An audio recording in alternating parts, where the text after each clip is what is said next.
আজকে সম্পূর্ণ একটি নতুন রেসিপি নিয়ে হাজির হলাম। আর এই নতুন রেসিপিটা খেয়ে এরপর থেকে বাজার থেকে ফুলকপি কিনবেন না, ডাঁটি কিনে আনবেন। আর এই ফুলকপির ডাঁটি দিয়েই আজকে তৈরি করে নিলাম মজাদার একটি কাবাব। বিকেলের নাস্তায় অথবা ভাতের সাথে খেতে পারেন। আর এই ফুলকপির ডাঁটিতে রয়েছে প্রচুর ভিটামিন।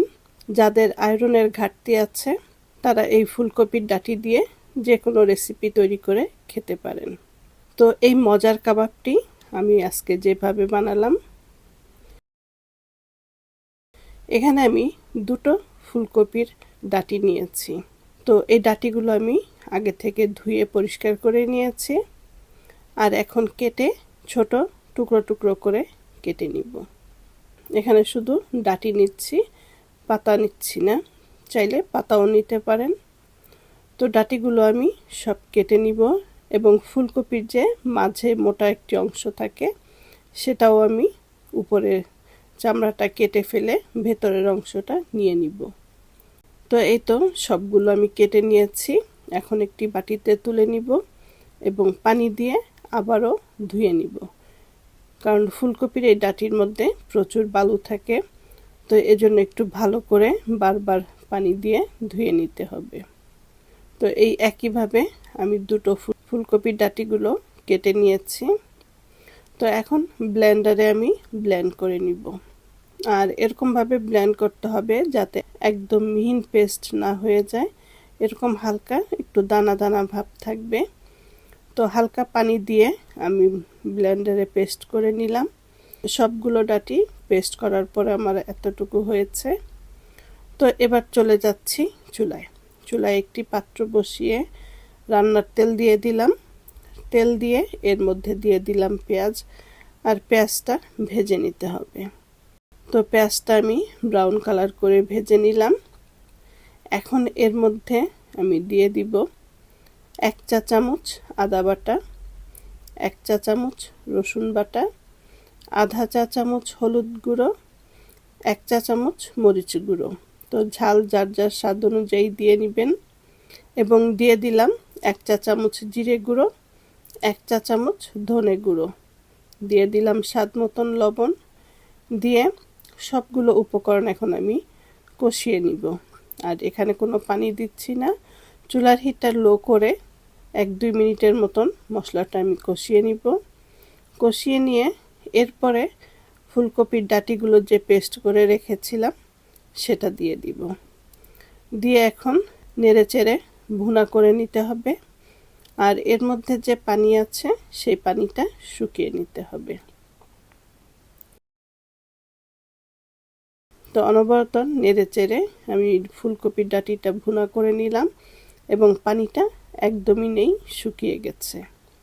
তো এ পর্যায়ে দিয়ে দিলাম ধনেপাতা কুচি। তো ধনেপাতা কুচিটা দিয়েও ভালোভাবে মিশিয়ে নিব। মিশিয়ে নিয়ে এরপরে এর মধ্যে দিয়ে দিচ্ছি 1 কাপ বেসন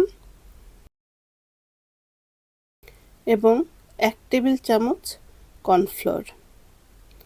তো বেসন এবং কর্নফ্লোর দেওয়ার পরে আবারও অনবরত নাড়তে হবে যাতে নিচে না লেগে যায়।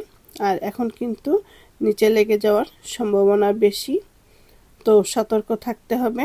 তো এই জন্য নেড়ে চেড়ে ভালো করে এটা আমি আরও শুকিয়ে নিব। আর বেসনের কাঁচা গন্ধটা চলে যাওয়া পর্যন্ত এটা ভালো করে নেড়ে চেড়ে ভুনা করে নিতে হবে। এবং ভুনা করার পরে সুন্দর একটি কিন্তু ফ্লেভার পাওয়া যাবে।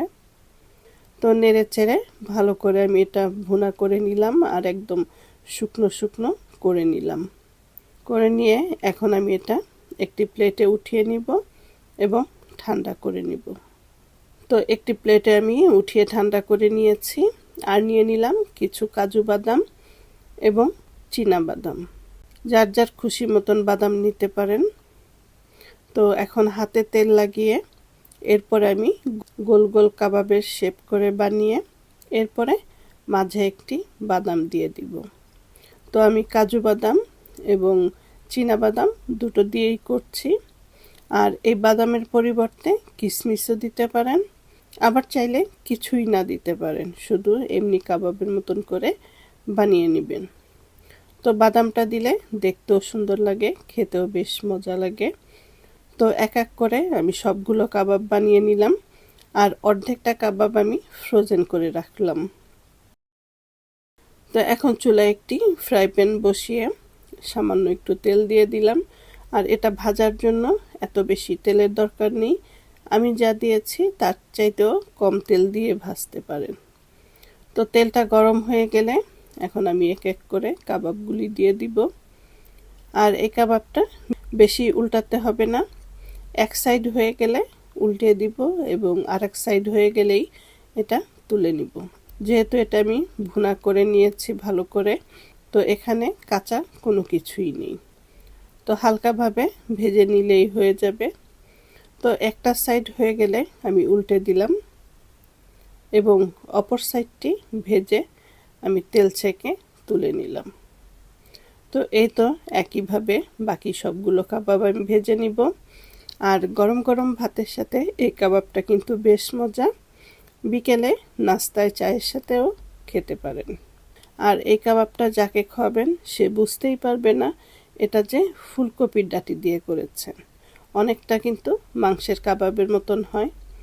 যাকে খাওয়াবেন প্রশংসা তো অবশ্যই করবে, সেই সাথে রেসিপিটাও কিন্তু জানতে চাইবে। তো আশা করছি আজকের রেসিপি আপনাদের ভালো লেগেছে। আর নিত্য নতুন রেসিপি পেতে স্বপ্ন কথার পাশেই থাকবেন। ভালো থাকবেন সবাই। আল্লাহ হাফেজ।